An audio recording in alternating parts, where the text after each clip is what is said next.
Hello students, आज हम chapter 5 को कंटिन्यू करते हुए एक्सरसाइज 5.3 के सॉल्यूशंस करेंगे स्टूडेंट्स। और मुझे उम्मीद है कि आप लोगों को जो पिछला वीडियोस था मेरा 5.1 और 5.2 का वो अच्छे से समझ में आ गया होगा स्टूडेंट्स। जैसे कि आप लोगों ने देखा भी, हमने सेट सीखा। What is set? सेट से आप लोगों के लिए नया कॉन्सेप्ट था, राइट? सेट्स आपको समझ में आया।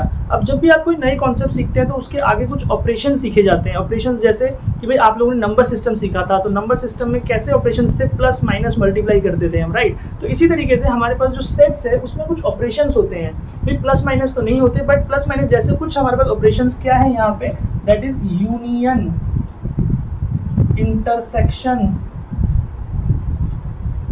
Difference and complement. तो ये चार हमारे पास ऑपरेशंस हैं जो हमें सीखने हैं। इनमें सेट्स में कैसे ये ऑपरेशंस लगाए जाते हैं, तो ध्यान से इस वीडियो को देखिएगा। मैं इसके कॉन्सेप्ट समझा दूंगा पहले, और उसके बाद फिर हम एक्सरसाइज के क्वेश्चंस लेंगे स्टूडेंट्स, ठीक है?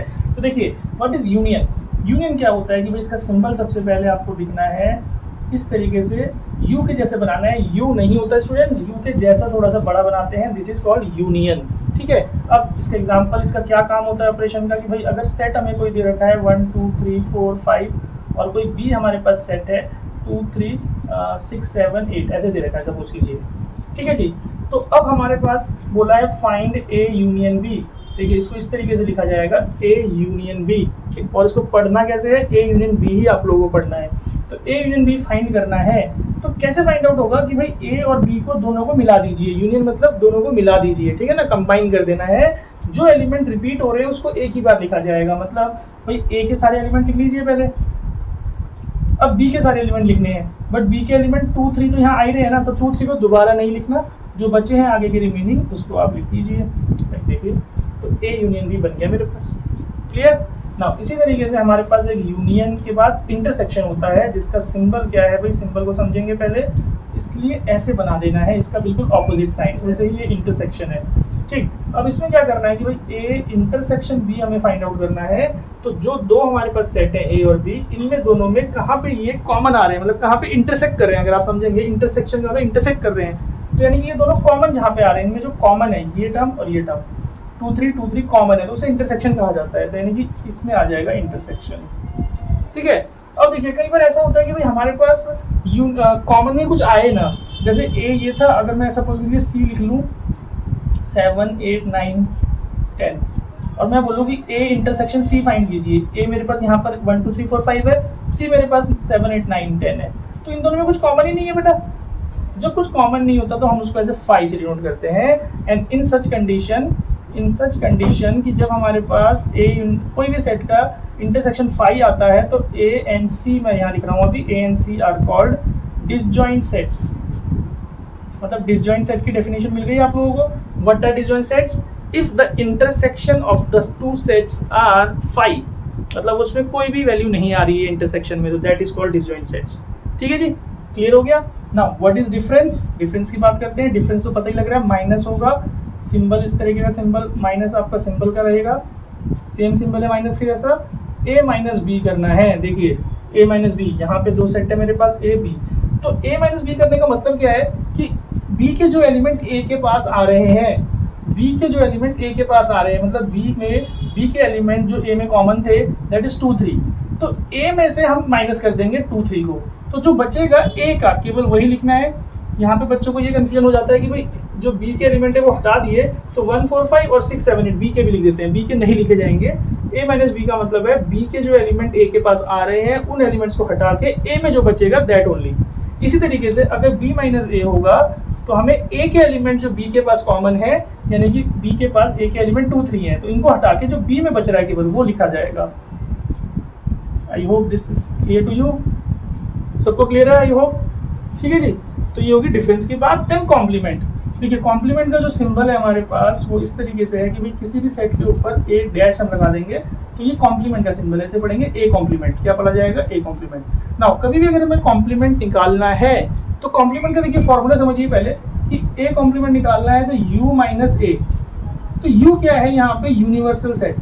यूनिवर्सल सेट हमें दिया जाएगा। यूनिवर्सल सेट का एक और सिंबल आपकी बुक में दे रखा है जो ई बना के दिया होगा, तो ई ये भी यूनिवर्सल सेट ही होता है स्टूडेंट्स। तो यूनिवर्सल सेट जरूर चाहिए हमें। अगर यूनिवर्सल सेट नहीं होगा हमारे पास तो हम कॉम्प्लीमेंट नहीं निकाल सकते, यानी कि कॉम्प्लीमेंट निकालने के लिए यूनिवर्सल सेट जरूर दिया जाएगा। एग्जांपल देखिए कि भाई यूनिवर्सल सेट हमें दे रखा है 1 से लेकर 10 तक सपोज कीजिए, और ए मैंने यहाँ पे बनाया हुआ था, तो इसी के लिए हम ए कॉम्प्लीमेंट निकालेंगे। तो भाई यू माइनस ए करेंगे, ए के जो एलिमेंट यू के पास आ रहे हैं 1 2 3 4 5 यहाँ से हट जाएगा, यू में बचेगा क्या 6 7 8 9 10। आई होप क्लियर होगा सभी बच्चों को, ठीक है जी। तो ये हमारे पास कुछ ऑपरेशंस हैं। मैं एक और चीज में समझा देता हूँ कि भाई अगर हमें ए यूनियन बी का कॉम्प्लीमेंट निकालना है, ऐसे भी हमारे पास कंबाइंडली दोनों ऑपरेशंस आ सकते हैं कि भाई यूनियन फिर कॉम्प्लीमेंट। तो ऐसी कंडीशन में क्या करेंगे कि भाई यूनियन हमने फाइंड किया हुआ था, देखिए ए यूनियन बी हम पहले फाइंड कर लेंगे, अगर नहीं किया है तो यहाँ पे ऑलरेडी फाइंड आउट है, तो इसको हमें यू में से माइनस करना है भाई, समझ रहे ना, क्योंकि भाई किसी का भी कॉम्प्लीमेंट यू से माइनस होता है। तो ए यूनियन बी हमने यहाँ निकाला हुआ है, इसको आप यूनिवर्सल से माइनस कर दीजिए, देखिए क्या बच रहा है 9 10, ठीक है। आई होप क्लियर होगा। तो यही कॉन्सेप्ट है जिसको हम क्वेश्चंस में अप्लाई करेंगे, तो आप इसको नोट डाउन कर लीजिए, then we will start the solutions of this exercise. तो चलिए स्टूडेंट्स सॉल्यूशन शुरू करते हैं इस एक्सरसाइज के। तो सॉल्यूशन का फर्स्ट क्वेश्चन मैं पढ़ने जा रहा हूँ। हमें बोला जा रहा है कि भाई if a is equal to x colon x is a natural number and 1 is smaller than x and equal less than और इक्वल टू 6, मतलब ये हमें एक सेट बिल्डर फॉर्म में दिया हुआ है ना a एंड b दोनों। तो पहले हम इसको क्या करेंगे भाई, इसको रोस्टर फॉर्म में ले आते हैं। अगर इसको रोस्टर फॉर्म में आप ले आएंगे तो इजी रहेगा भाई। a के पास जो वैल्यू आ रही है, इसने बोला नेचुरल नंबर 1 से ग्रेटर होना चाहिए x और लेस देन इक्वल टू 6 होना चाहिए, तो 2 3 4 5 6 ये हमारे पास a आ गया। b क्या बनेगा भाई, देखते हैं। इसने बोला x is a natural number 6 से ग्रेटर 10 से स्मॉलर, तो बताइए भाई क्या आएगा 7 8 9, बस 10 नहीं आएगा। तो a एंड b निकल गया। अब इसका फर्स्ट पार्ट हमें बोला है a यूनियन b फाइंड कीजिए, तो भाई क्लियरली पता लग रहा है 2 3 4 5 6 7 8 9। आई होप सबको क्लियर है भाई। Then a intersection b find करना है दूसरे पार्ट में, a इंटरसेक्शन b। भाई इन दोनों में जो कॉमन है बताइए, कुछ भी कॉमन नहीं है, तो 5 हो गया, डिसजॉइंट सेट्स हो गए, right. Then a minus b में क्या बताया था मैंने अभी थोड़ी पहले, भाई b के एलिमेंट्स a में से माइनस कर दीजिए। तो b के एलिमेंट इसमें कोई भी नहीं आ रहे, तो भाई a सेट खुद आ जाएगा इटसेल्फ, या आप पूरा सेट लिख सकते हैं या इसको a ही बोल सकते हैं, आप लिख लीजिएगा अगर 2 3 4 5 6, क्योंकि भाई ये खुद a है ना, तो a लिख सकते हैं। अरे बात समझ में, अगर कभी डिसजॉइंट सेट्स है तो उनका डिफरेंस खुद a ही आएगा। भाई क्लियर हो गया, प्रॉपर्टी भी बन गई है, ठीक। नाउ b माइनस a करेंगे, तो b माइनस a में भी सेम ही होगा, क्योंकि भाई कुछ कॉमन ही नहीं था, तो a के एलिमेंट हटेंगे नहीं, तो इसमें b आ जाएगा भाई, ठीक है, क्योंकि यही सेट आने वाला है। तो आप b लिख लीजिए या इसकी वैल्यूज को लिख लीजिए, एक ही बात है। नाउ सेकंड क्वेश्चन की बात करते हैं, which of the following are disjoint.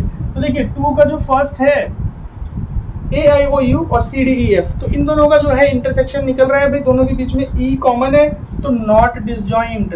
भाई सिंपल सी बात है, डिसजॉइंट नॉट डिसजॉइंट बताना है तो आप इंटरसेक्शन निकाल के दिखाने की जरूरत नहीं है, आपको अंडरस्टूड है। इंटरसेक्शन दोनों में e आ रहा है, तो यस इट इज क्या है, डिसजॉइंट नहीं है, ठीक है ना। सेकंड पार्ट में 2 6 10 14 18 दिया गया है, 3 7 11 15 दोनों में कोई भी कॉमन नहीं है, तो yes disjoint, they are disjoint. Clearly पता लग रहा है कुछ भी कॉमन नहीं है।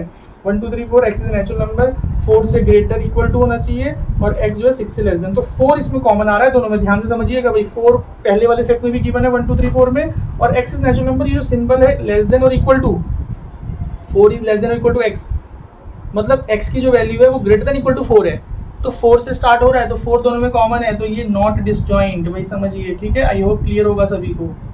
देन फोर्थ में x इज इवन इंटीजर, पहले जो दिया हुआ है इवन इंटीजर में 2 4 6 बन गए, ऑड इंटीजर, तो बताइए क्या होगा, दोनों में कुछ कॉमन ही नहीं आएगा, तो यस डिसजॉइंट। तो यानी कि हमारे पास जो आंसर है सेकंड और fourth are disjoint and first and third are not disjoint, right. Now third part देखते हैं, if universal set is 1 to 8 and a is that, b is that, find the following। I hope ये अपने आप से आप लोग कर सकते हैं, बहुत ही सिंपल चीज़ है, ठीक है। ये मैं डिस्कस कर चुका था ऑलरेडी। अब मैं इसमें से कुछ पार्ट करा देता हूँ। a यूनियन b तो आप ओरली कर सकते हैं, 1 2 3 4 5 6 7 8 तक आ जाएगा, ठीक है ना। 6 के बाद 4 भी इसमें आ जाएगा, 5 भी, ये पूरा आप लोग बना सकते हैं अपने आप से, माइनस b b भी। अब मैं इसका फिफ्थ पार्ट बता देता हूँ आपको, थर्ड का फिफ्थ पार्ट कैसे करेंगे भाई, a intersection of b dash. तो भाई b डैश पहले निकालिए आप, b डैश क्या होगा, 2 3 4 7 8 को आप हटाइए, तो ये आ जाएगा 1 5 6 9 10, ठीक है। 10 9 10 तो आएगा ही नहीं, बिकॉज यूनिवर्सल सेट में तो 8 तक ही है, ठीक है। तो 1 4 1 5 6 ये हमारे पास b डैश आ गया। अब मैं इसका ए इंटरसेक्शन बी डैश निकालना है, क्योंकि बी डैश हमने निकाला। अब ए के साथ इंटरसेक्शन चेक कर लेते हैं। ए हमारा 1 2 3 4 1 2 3 5 6 है और 1 5 6 इसमें भी आ रहा है, तो भाई इंटरसेक्शन में क्लियरली पता लग रहा है 1 5 6 आ जाएगा। ठीक है जी, इंटरसेक्शन में 1 5 6 आ जाएगा। देखिए मैंने थर्ड फोर्थ नहीं करवाया, 1 2 4 पार्ट नहीं करवाया, बहुत सिंपल था। उसके बाद ए यूनियन बी का डैश, ऐसे ही मैंने यहाँ एग्जाम्पल भी लिया था, आप इस तरीके से कर सकते हैं। सेवंथ पार्ट में बता देता हूँ भाई, सेवंथ पार्ट में क्या है, ए डैश इंटरसेक्शन बी डैश है जी। तो ए डैश हम निकालेंगे पहले, ए कॉम्प्लीमेंट जो हमारे पास है 1 2 3 5 6 को हटा दीजिए तो 4 आया, देन उसके बाद 7 आया, 8 आया, बिकॉज 8 तक यूनिवर्सल सेट है। बी डैश हम यहाँ निकाल चुके थे, तो अब इन दोनों को इंटरसेक्शन करेंगे हम। इसमें क्या मैच कर रहा है, कोई वैल्यू मैच नहीं कर रहा, तो 5 हो गया जी सेवंथ में।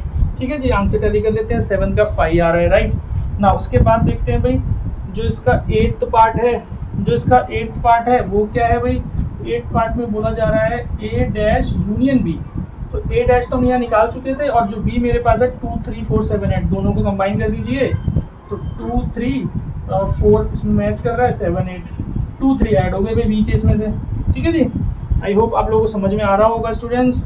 देन 9th पार्ट देखते हैं, ए माइनस बी का होल कॉम्प्लीमेंट करना है। तो पहले a माइनस बी फाइंड कर लेते हैं ना भाई। a माइनस बी आप लोग कर भी चुके थे शायद थर्ड पार्ट में, जो हमने नहीं किया है, तो a माइनस बी फाइंड कर लेते हैं पहले। a माइनस बी के लिए b के एलिमेंट 2 3 4 2 3 इसमें आ रहा है, 2 3 को हटा देंगे तो 1 5 6 बचेगा।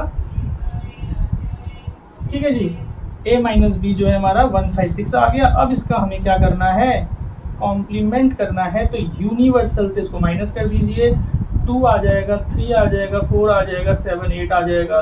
ठीक है students, I hope third question तक आप लोगों को क्लियर है। जो पार्ट मैं नहीं करा रहा हूँ इसलिए क्योंकि बहुत ही सिंपल है, इतने क्वेश्चंस आप लोगों को खुद करने पड़ेंगे स्टूडेंट्स। ठीक है, आप लोग 11th क्लास की अप्लाइड मैथ्स कर रहे हैं, तो इतना आप लोगों को आना चाहिए, राइट। सारे के सारे क्वेश्चंस के लिए आप डिपेंडेंट मत होइए, ठीक है, कुछ क्वेश्चंस अपने आप से भी सॉल्व कीजिए।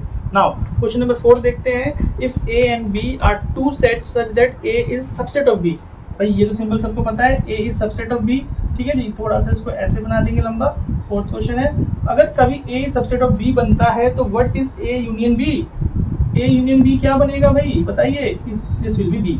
कैसे समझिएगा इसको भाई, ए जो है वो बी का सबसेट है, मतलब ए के सारे एलिमेंट बी के पास आ रहे हैं कॉमन। भाई ए के पास कोई भी ऐसा एलिमेंट नहीं है जो बी से अलग हो, तो जब यूनियन निकालेंगे तो भाई ए तो लिखा जाएगा ना, और बी भी लिखा जाएगा, तो बी के सारे एलिमेंट जब ए में ही आ रहे हैं तो भाई बी ही बनेगा। ठीक है, कोई एग्जांपल लेके आप लोग कर सकते हैं, और ये हमारे पास इस तरीके से बी आता है, प्रॉपर्टी भी है, ध्यान रखिएगा।